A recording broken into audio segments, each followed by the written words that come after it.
নমস্কার, আমি তাপস কুমার উপাধ্যায়, সহকারী শিক্ষক, খরিনিয়া ইউনিয়ন মাধ্যমিক বিদ্যালয়, খরিনিয়া ডুমুরিয়া, খুলনা। প্রিয় শিক্ষার্থী, সারা বিশ্ব তথা বাংলাদেশ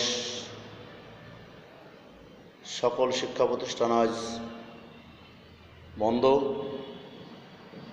কিন্তু অনলাইন ক্লাস কার্যক্রম চলছে। সেই ধারাবাহিকতায় আজ নবম দশম শ্রেণীর হিন্দু ধর্ম নৈতিক শিক্ষা পাঠ্য বই থেকে চতুর্থ অধ্যায়ের পাঠ 5, 6, 7 ও 8 অর্থাৎ বিবাহ পর্বটি তোমাদের সামনে আলোচনা করব। তোমরা মনোযোগ সহকারে এটা গ্রহণ করবে। হিন্দু ধর্ম সমগ্র মানব জীবনকে পরিচালনার জন্য 10টি সংস্কারে ভাগ করা হয়েছে: গর্ভদান, সীমন্তোন্নয়ন, পুংসবন, চূড়াকরণ, নামকরণ ইত্যাদি সংস্কারগুলো রয়েছে। তার মধ্যে বিবাহ সর্বশ্রেষ্ঠ। এই বিবাহের মাধ্যম দিয়ে একটি নারী পায় তার মাতৃত্ব, একটি পুরুষ পায় তার পিতৃত্ব। বহ ধাতুর সাথে ঘং প্রত্যয় যোগ করে বিবাহ শব্দটি উৎপত্তি, যার অর্থ বিশেষভাবে ভার বহন করা। অর্থাৎ একটা বিবাহের মাধ্যমে একটি স্ত্রীর ভার বহন করেন একটি স্বামীতে। হিন্দু সমাজে 8 প্রকার বিবাহ পরিচালিত।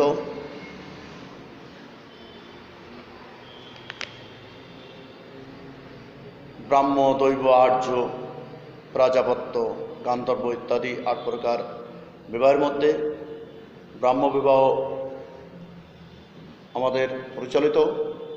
কন্যাকে বস্ত্র দ্বারা আচ্ছাদন করে সুপাত্রে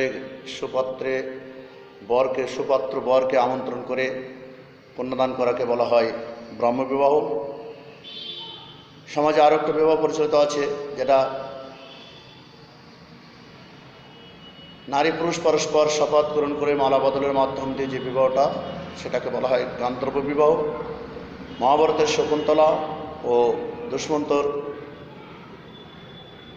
বিবাহ এই গান্ধর্ব নিয়মে হয়েছিল।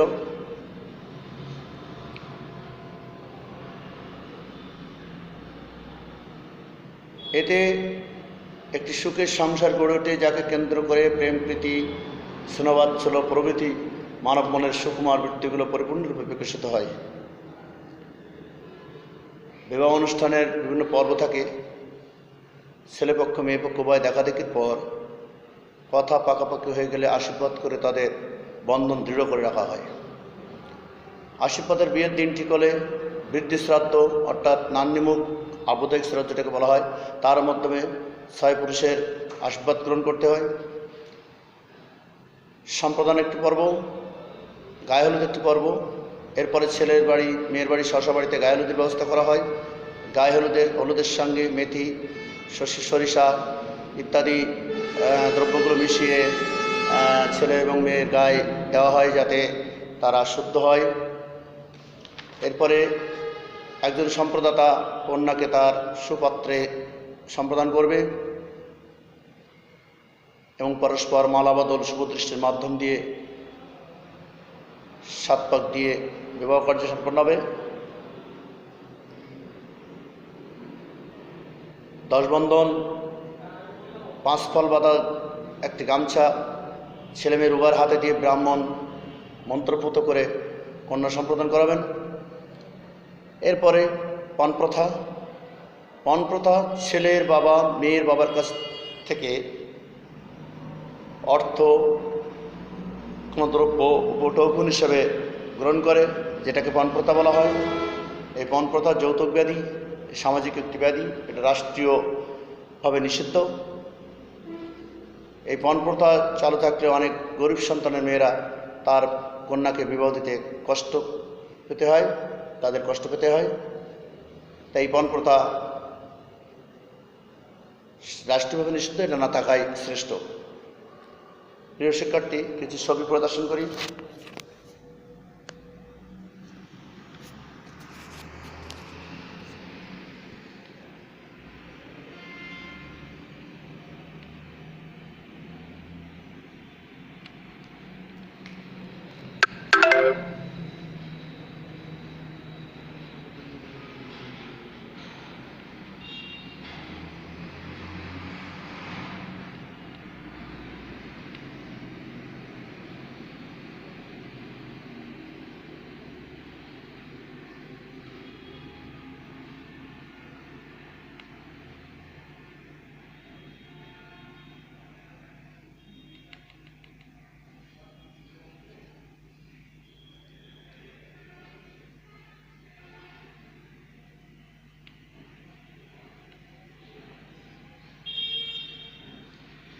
আমরা একটা বিবাহের চিত্র দেখতে পাচ্ছি।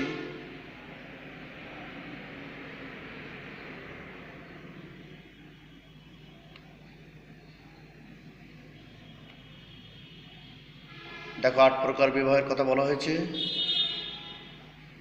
ব্রাহ্ম, দৈব, আর্য, প্রাজাপত্য, আসুরিক, গান্ধর্ব, রাক্ষস, পৈশাচ। বিবাহের সর্বশ্রেষ্ঠ মন্ত্র যদি তদৃদয়ং তব তদুস্তু হৃদয়ং মম, যদি দং হৃদয়ং মম তদুস্তু হৃদয়ং তব। তোমার হৃদয় আমার হোক, আমার হৃদয় তোমার হোক।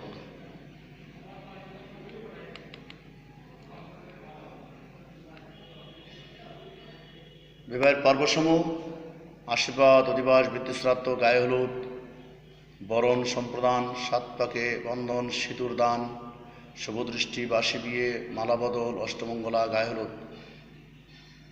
এই বাসি বিয়ে বিবাহের পরের দিন সিঁদুর পরানোর যে অনুষ্ঠান হয়,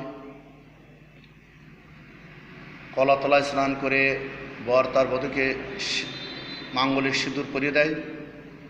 অষ্টমঙ্গলা হচ্ছে বিবাহের পরে স্বামী স্ত্রী দুজনে, আমরা যেটা লোকালে কথা বলি যে জুড়ে যাচ্ছে, অর্থাৎ দিরাগমন, এটাকে অষ্টমঙ্গলা বলা হয়।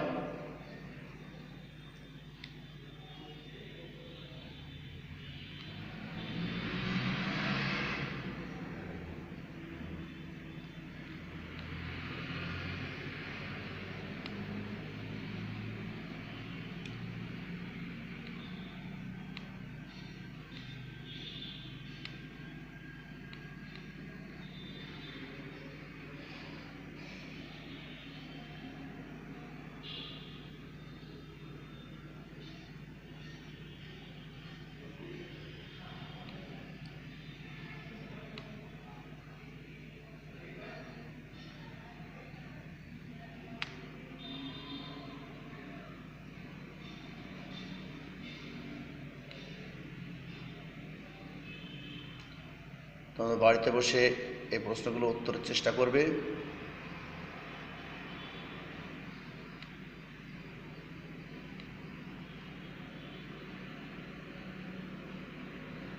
তোমার দেখা একটি বিয়ের অনুষ্ঠানের ধারাবাহিক বর্ণনা লিখবে, নিজেরাই চেষ্টা করবে। সকলে সুস্থ থাকো, ভালো থাকো, অপ্রয়োজনে ঘরের বাইরে আসবে না, বাজারে বেরোবে না, বেরোলেও সরকারি স্বাস্থ্যবিধি মেনে চলবে, মাস্ক ব্যবহার করবে, অপ্রাসঙ্গিক সঙ্গ এড়িয়ে চলবে। সকলে সুস্থ থাকো, ধন্যবাদ।